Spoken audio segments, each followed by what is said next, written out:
Nah, jadi artinya kalau di dalam Islam bisa nggak kemudian jin itu mempengaruhi manusia? Bisa jawabannya. Nah, ketika jin itu mempengaruhi manusia, maka dia keluar daripada kebiasaan-kebiasaannya. Cuman itu tidak menjelaskan fenomena kerasukan. Karena aku pernah nanya sama dokter, psikiater, itu di dalam dunia psikiater itu kemudian dunia kejiwaan itu dikatakan gangguan kejiwaan. Misal contoh ya, ketika dilihat polanya ya, Kalau kerasukan ini, secara sains lah. ya secara sains, ternyata kerasukan ini tidak hanya urusan jin dalam tanda kutip, tapi dia berkaitan dengan mental. Ketika mental, contoh ya, lagi tugas akhir, lagi banyak beban dan segala macam. Nah, dia bisa kemudian sampai putus, kemudian dia jadi sesuatu yang lain, kira-kira seperti itu. Nah, tapi tidak harus jin, karena gini ya, coba kita bahas. Kalau kita mengatakan bahwa semua yang jahat itu karena jin atau karena roh jahat, gitu kan ya, maka harusnya kita ruqyah tuh. Ya. Siapa?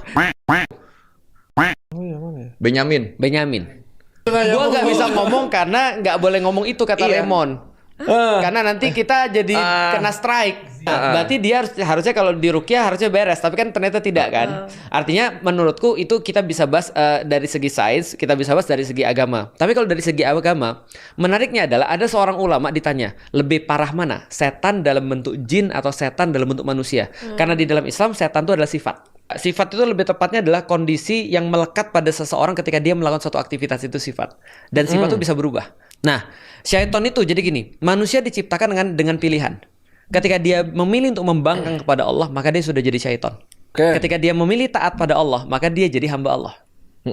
Nah, bosnya daripada para syaiton itu adalah iblis dari golongan jin.